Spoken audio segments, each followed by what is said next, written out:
ठीक है भाई। तो फर्स्ट ईयर यहाँ पर आज हम लोगों ने बात की टीआरएनए के बारे में। ठीक है, टीआरएनए में जनरली अगर आता है क्वेश्चन तो वो आएगा आपके स्ट्रक्चर को लेकर। ठीक है, बाकी इतनी थ्योरी नहीं पूछी जाती है। ठीक है, लेकिन थोड़ा बहुत बताना जरूरी होता है। चलिए बात कर लेते हैं।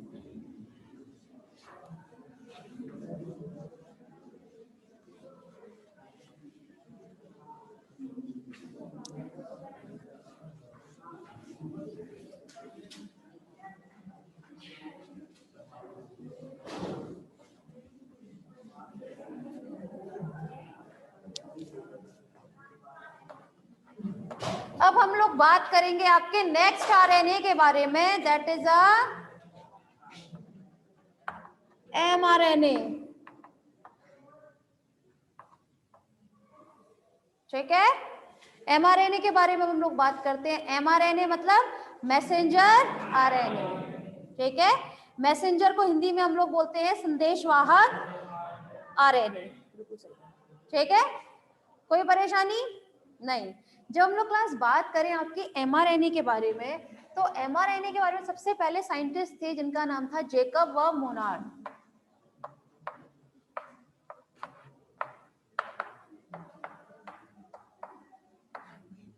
ठीक है, तो जेकब व मोनार्ड ने सबसे पहले एमआरएनए क्या की थी, खोज की थी। ठीक है, वहीं जब हम लोग क्लास बात करें तो एमआरएनए जो है, ये जो आपका एमआरएनए किससे बनता है, डीएनए से।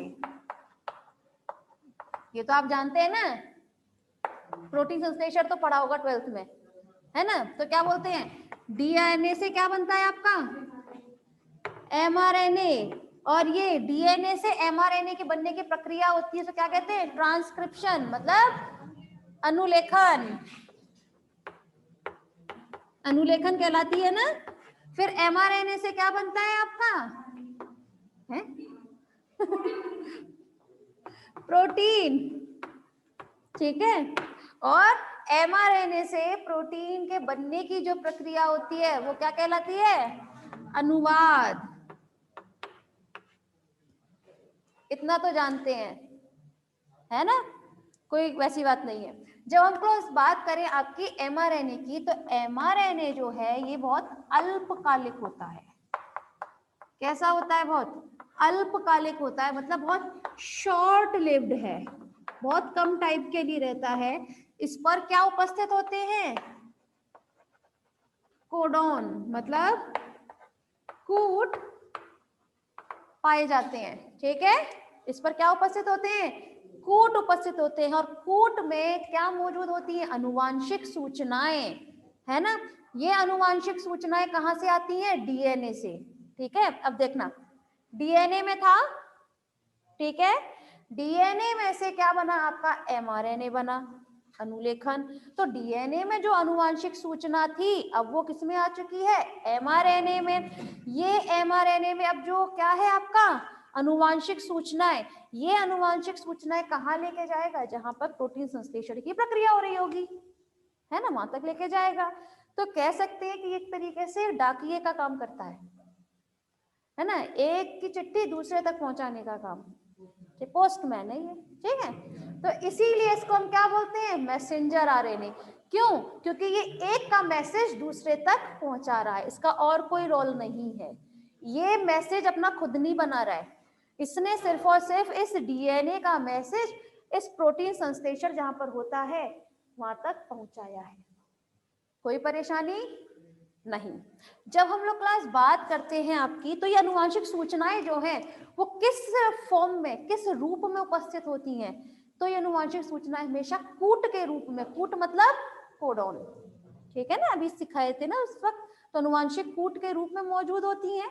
ठीक है, कोई अलग बात नहीं है।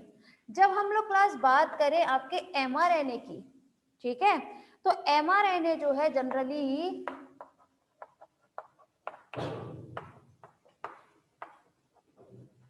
सिस्ट्रॉन के आधार पर, सिस्ट्रॉन के आधार पर दो प्रकार का होता है।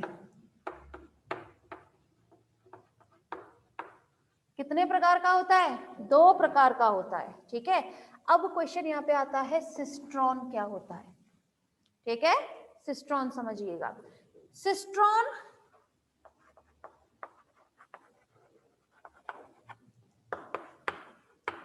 डीएनए का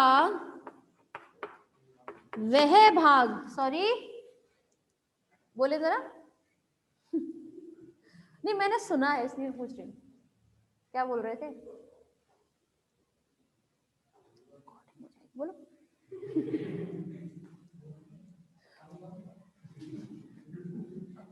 डीएनए का वो भाग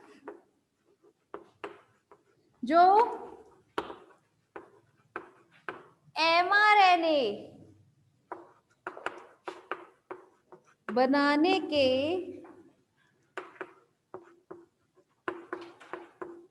काम आता है,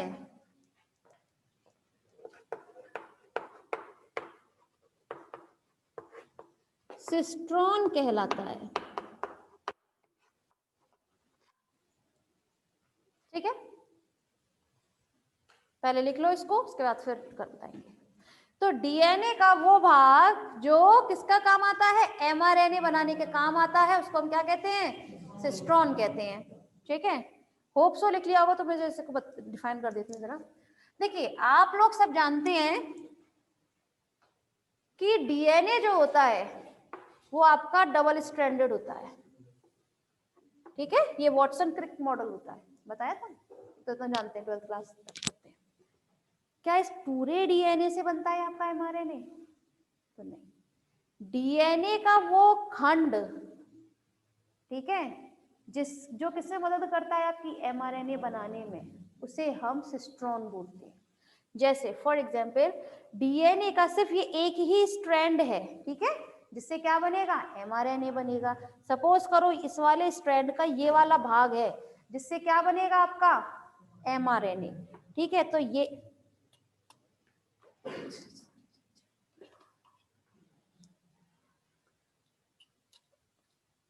ठीक है, सपोज कीजिए ये है आपका एमआरएनए जो इस तरह निकलेगा बनते हुए, ठीक है। तो ये जो इतना एमआरएनए बना है ना, वो इस वाले खंड के अकॉर्डिंग बना है, इस वाले खंड से बना है ना। तो ये वाला जो भाग है इसे हम क्या कहेंगे, सिस्ट्रॉन कहेंगे, ठीक है। तो सिस्ट्रॉन किस पर उपस्थित होता है, आपके डीएनए पर, ठीक है। तो डीएनए का वो भाग जो एमआरएनए बनाने के काम आता है उसको सिस्ट्रॉन कहते हैं, ठीक है। सिस्ट्रॉन के ही आधार पर, इस भाग के ही आधार पर हम एमआरएनए को कितने भाग में डिवाइड करते हैं, 2 भागों में, 2 लिखवाया है ना, 2 भागों में डिवाइड करते हैं। कौन कौन से हैं, लिख लिया ना पूरा।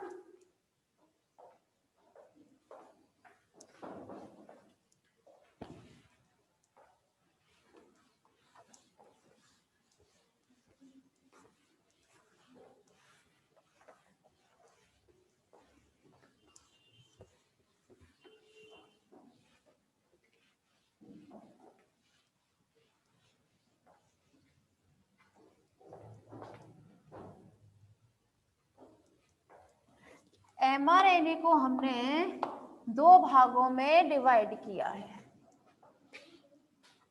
First is polycistronic mRNA and मोनोसिस्ट्रोनिक।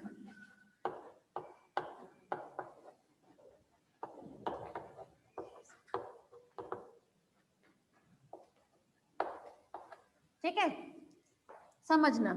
पॉलीसिस्ट्रोनिक को हम पॉलीसिस्ट्रोनिक इसी तरह से लिखते हैं,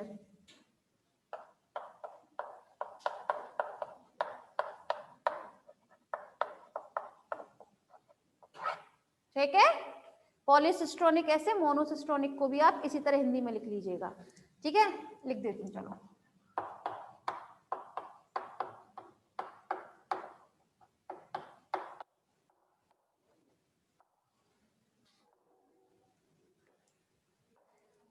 ठीक है, तो पॉलीसिस्ट्रोनिक और एक मोनोसिस्ट्रोनिक।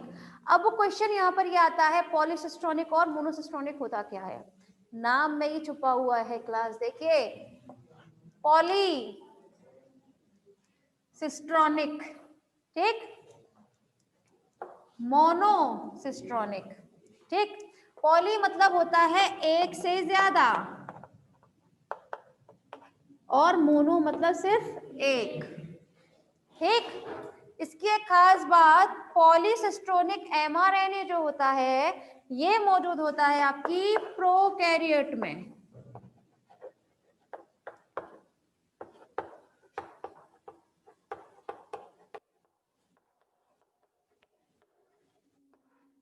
ठीक है। प्रोकैरियोटिक कोशिकाओं में मौजूद होता है, जबकि ये आपका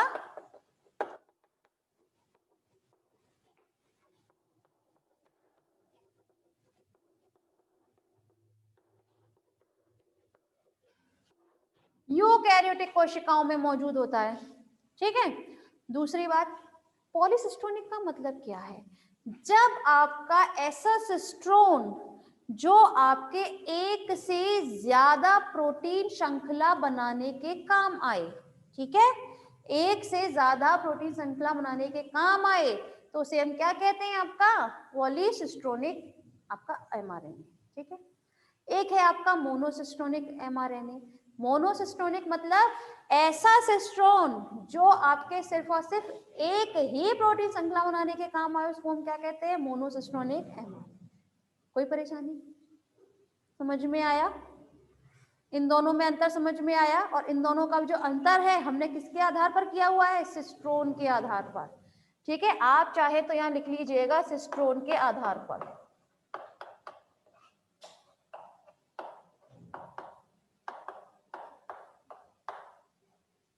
ठीक है। चलिए क्लास, होप सो टाइम हो गया आज के लिए, बस इतना ही। mRNA में अभी और चलेगा, ठीक है। इसके बारे में बाकी बात हम लोग कल करते हैं, ठीक है। आज के लिए बस इतना ही, मैम कट कर दीजिए।